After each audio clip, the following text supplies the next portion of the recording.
Good evening and welcome to Horizonte, a show that takes a look at current issues through a Hispanic lens. I'm your host, Catherine Anaya.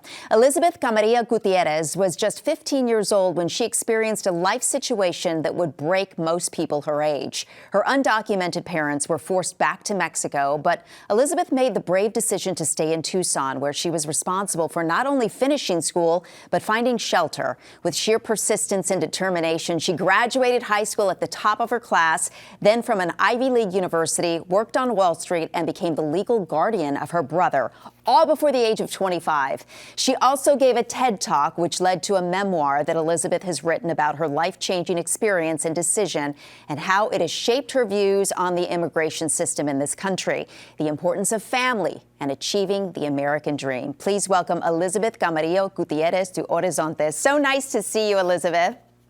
It's nice to see you. Thank you so much for having me. Thank you for joining us. That TED Talk that I referred to, it was titled, "What's Missing from the American Immigration Narrative?"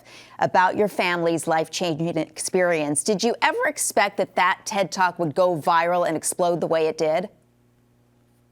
I don't think I did. Maybe not to the extent that it did. I mean, we hear about TED Talks, but then you go on to the webpage and there's only a few that kind of show up right away. So I figured it would kind of merge into the background, but the response was amazing and it kind of snowballed into the book deal, which is kind of beyond what I even imagined would happen. The book is called My Side of the River, and yes, you write about your experience that I alluded to in a little bit, but I want to talk more in depth about that because from the outside looking in, that decision that you made at just 15 years old is such a very brave, bold decision for somebody so young to make. What led you to make that decision and your parents being so supportive of it? Yeah, I mean, it's funny when I look back at it, the emotions that I had as a 15-year-old, and it's not like it was completely logical, but I was a very angry teenager. I was angry at the system. I was angry that there wasn't any legal path for my parents to become citizens at that point. And so for me, them having to go back to Mexico was a very defeated moment. I knew that I had a chance. I knew that I had opportunities in the United States. I had good grades. And so it was really rage that made me stay. I told my parents, and it's really hard for Mexican parents to be like, yeah, let my daughter go and live with strangers so she can pursue high school. And so it was really hard for everyone, but I will say that it was just like the sheer determination of an angry teenager. And now when I look back at it, I'm surprised that I was even able to do that.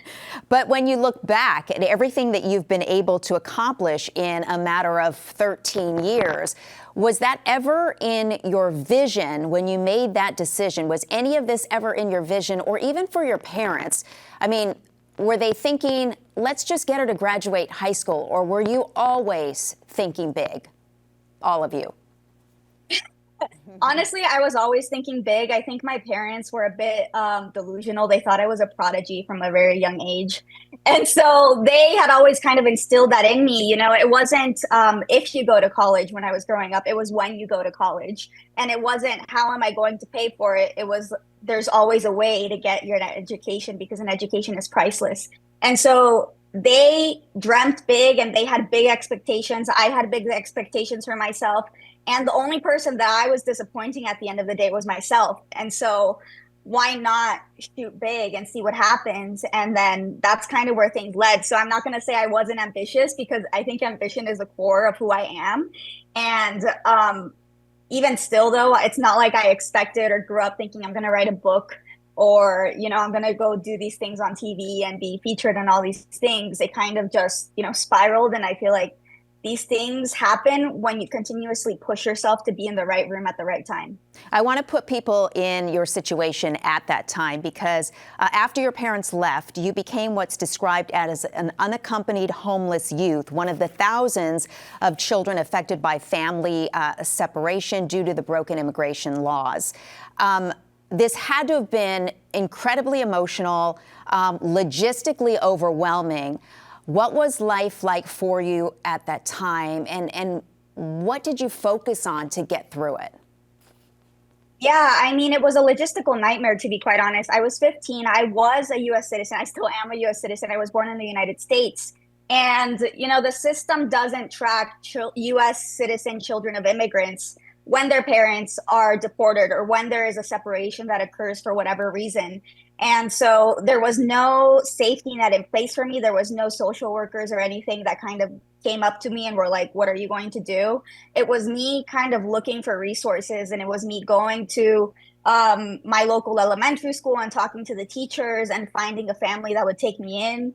And then when I was in high school, it was my educators, my counselors who realized that I was actually considered homeless because I was bouncing around from place to place. And that put me into the programs that I needed to be in, like the free lunch program, as well as one called Youth on Their Own, which helps at-risk homeless youth in Arizona. Thank goodness for a village, right? Because it really took Yeah. a village to help you get through this. I know you talked about education always being a priority for you and for your family, but did you personally feel like you had to work harder because of the way you saw your parents treated in this country? I did. I mean, I hated that my parents and people like my parents were used as scapegoats for the American system. Politicians, they love to put immigrants in one of two ways. You're either the super immigrant, and this is something I talk about in my TED Talk. You're the super immigrant that, is the quote unquote backbone to American society.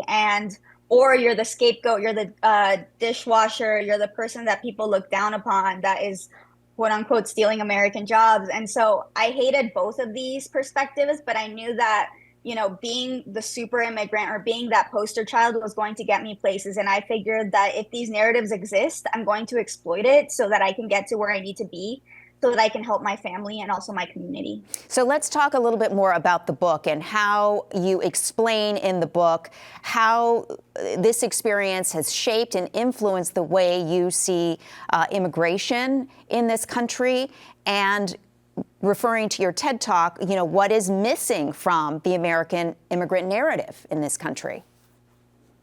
Yeah, I mean, it's hard because, when I wrote the book, it's not like I had a solution to the immigration problem, right? It's so complex. And even now, coming up to the election, you see so much polarization, even among Latino communities, right? Where you see a group of people kind of pushing away from the immigrant background that a lot of us have and trying to assimilate in a way that might be contrary and kind of hurts people that are kind of starting out in the country. And so it's very disheartening to see that. And I think that for me, what I was trying to do with these narratives is show that there's people along different parts of it. And that doesn't mean that they should be dehumanized. That doesn't mean that they don't have human rights.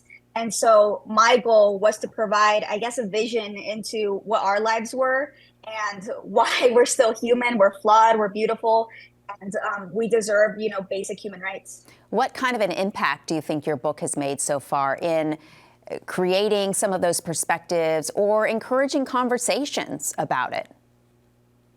I think that among a lot of students that I've gotten to talk to, they feel like their place or where they are matters. I've met a lot of students in college or in high school that, they feel they're trying to do something and they feel a lot of guilt for pursuing their education. They feel a lot of guilt for leaving their families when they go to college. But now, because they've read the book, they know that it is because it is the only way for them to, become the voice of their family or of their community. And I think it allows them to kind of be selfish in a way, because getting ahead is what gets all of us ahead. And so that was one thing that I know has been really positive from a lot of feedback that I've gotten, but also from educators who have come to me multiple times and they've told me, I have a group of 16 undocumented students and I've never known how to talk to them. Or I had this student that was facing the same thing and I didn't understand the signs until I read your book and realized that this is what they were going through. That's really remarkable. You've been traveling the country, talking to, like you mentioned, a lot of different Latino students and educators. What is your biggest piece of advice for some of these students that you talk to who may have similar backgrounds, who may not have mentorship in their lives or may not have parents who have the resources to support them? What is your biggest piece of advice for staying the course? I think one thing is be loud and ask for what you want and see what happens. My mom always told me that you already have a no in your pocket, so why don't you go for a yes? there's no harm in shooting big and asking for things and being proactive and advocating for yourself.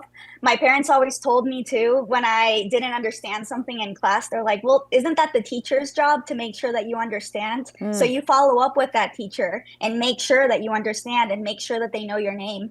I think that being vocal and, getting out of the shadows is really, really important. I think that in a lot of our culture, people are very submissive to authority. And I always fought against that. One, because I was a very rageful, ambitious child, but also because I saw that it actually led to things that I wanted. So it's a really important tool. I think people need to use it more. And I think asking for what you deserve and for what you need is super, super valuable. Well, speaking of support, having support in your life, you were just 23 years old when you became the legal guardian of your brother. What was that like? Because I know the purpose and the motivation was really to give him the same opportunities you got.